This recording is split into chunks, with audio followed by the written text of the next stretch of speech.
Welcome back to Royal Vault UK, where we uncover the hidden rivalries, emotional confessions, and untold secrets behind Britain's most powerful family. Today, the calm facade of Buckingham Palace has been shattered by a private request that few could believe came from the Queen Consort herself.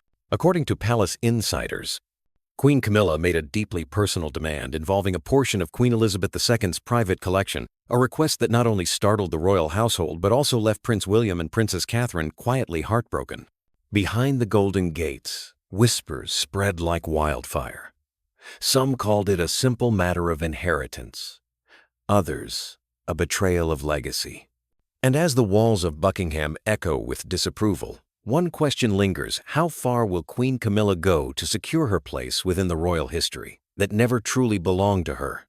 In the final months of Queen Elizabeth II's reign, the royal household was a world caught between memory and transition. For 70 years, the late Queen guarded not only the crown but also a vast private collection of jewels heirlooms that told the silent story of Britain's royal lineage. Each gem carried meaning. The sapphire brooch worn during her first public address, the diamond tiara that marked her coronation, the pearls passed from Queen Victoria herself. For decades, these treasures were seen not as personal possessions but as symbols of duty, fragments of a history greater than any individual monarch. When the Queen passed, their future became a delicate matter of both protocol and emotion. By tradition, pieces from her personal collection, distinct from the crown jewels, would be discreetly distributed among close family members, guided by private letters of intent.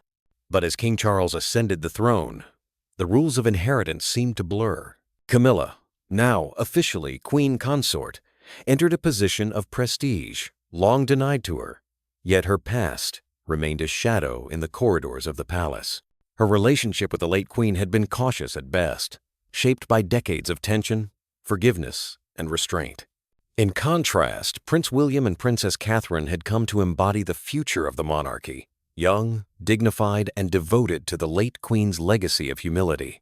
To them, these heirlooms were not mere ornaments, they were the physical embodiment of service, sacrifice, and continuity. So when whispers began to circulate that Queen Camilla had made a private request for several pieces from the Queen's personal vault, including jewels once promised to Catherine, it was more than a simple inheritance matter. It was a question of respect, legitimacy, and legacy. Inside the palace, courtiers described an uneasy silence. A quiet tension hung between the generations, between those who had inherited a duty and those who had inherited a throne. It began with a private letter handwritten, sealed with the Queen's crest, and quietly delivered to Buckingham's master of the household. Inside, according to palace aides, was Queen Camilla's personal request, a formal appeal to receive several pieces from Queen Elizabeth II's private jewel collection, citing sentimental connection and continuity of the crown. Among the items listed were a diamond and sapphire brooch, a pair of pearl drop earrings, and, most controversially, the Queen's favorite triple-strand pearl necklace, the one she had worn in countless portraits and during her last public appearance at Balmoral. Sources close to the palace revealed that the request was initially handled in silence. King Charles, ever the diplomat, reportedly wished to avoid confrontation.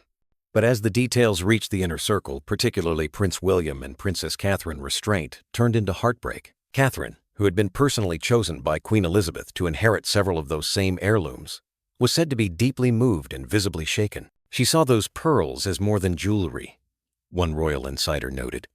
To her, they were the Queen's reminder that grace was power. Behind closed doors, William confronted the king in a private meeting at Clarence House. He argued not as a prince, but as a son who had watched his grandmother build an empire of quiet dignity. He questioned why such an emotionally charged request would even be entertained, especially when it risked reigniting old wounds between the Queen's legacy and Camilla's past. According to reports, Charles listened in silence. He understood the weight of his wife's position and the sensitivity of his son's grief. But when it came to family, diplomacy often gave way to the heart. The king's decision, when it finally came, would divide the palace for weeks. Public reaction was swift. As the story leaked through palace sources to the British tabloids, headlines filled the morning papers. Camilla's jewel demand sparks royal rift. Heirlooms or heartache. The Queen's legacy revisited. Social media turned fierce. Some defended Camilla, insisting she had earned her place beside the king. But many others saw the act as a breach of sacred trust, an intrusion upon the memory of a monarch who had defined service with restraint. Outside Kensington Palace, a small crowd gathered with flowers and notes, addressed not to the king, but to Catherine. One read simply, "The jewels belong to grace, not greed." Inside the palace, the atmosphere grew colder. Royal aides described Camilla's demeanor as composed but wounded, insisting her request had been misinterpreted. She believed she was honoring the Queen's continuity, not competing with her memory. Yet perception, once turned, is hard to repair. William and Catherine, guided by their unspoken pact to protect the monarchy's moral center, chose silence, a silence louder than any statement could ever be. And so, the Queen's jewels became more than heirlooms. They became a battleground of values, between sentiment and symbolism, between the past and the present, between the woman who inherited the crown and the family that inherited its weight. In the days that followed, the palace seemed to retreat into silence, that dignified stillness the monarchy has mastered for centuries whenever controversy strikes. No official statement was released. No photograph of Queen Camilla appeared beside the disputed jewels. But for those who watched closely, the distance between members of the royal family was unmistakable. At a public engagement in Windsor, Prince William and Princess Catherine arrived hand in hand, their composure immaculate. Yet their eyes carried the weight of quiet disappointment.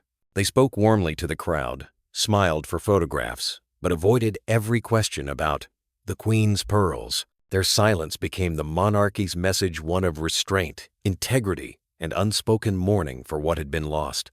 Not jewels, but unity. Meanwhile, King Charles found himself walking a tightrope between love and legacy. Privately, he understood his wife's intentions.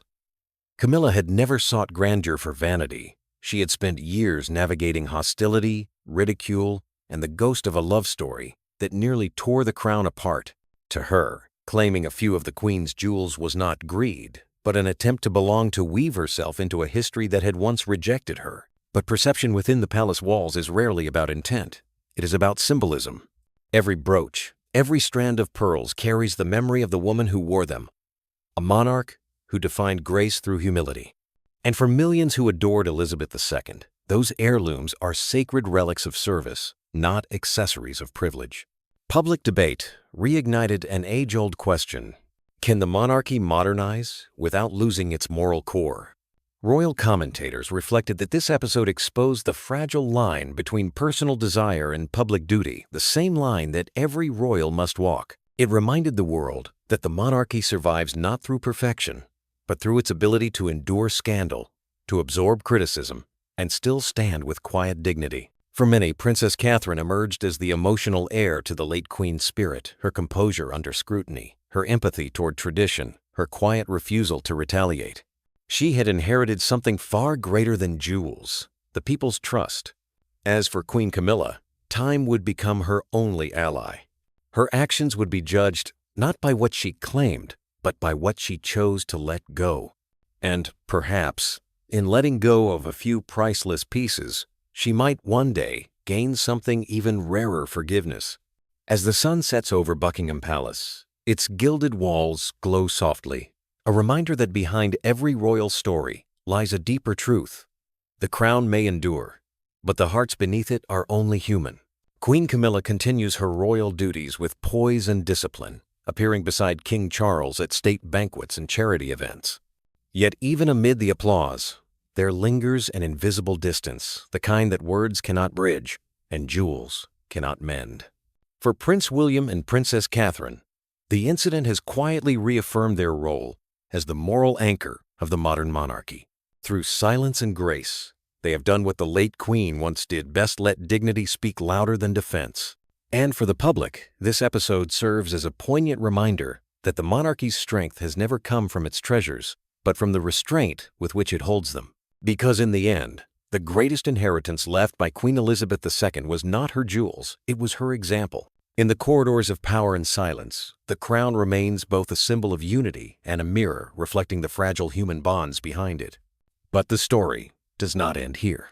Whispers within the palace hint at a quiet reconciliation, or perhaps another storm waiting to rise. Because in the House of Windsor, peace is never permanent. It is only postponed. If you've enjoyed this story, remember to like, share, and subscribe to Royal Vault UK, your window into the hidden truths, quiet rivalries, and untold emotions behind the British crown.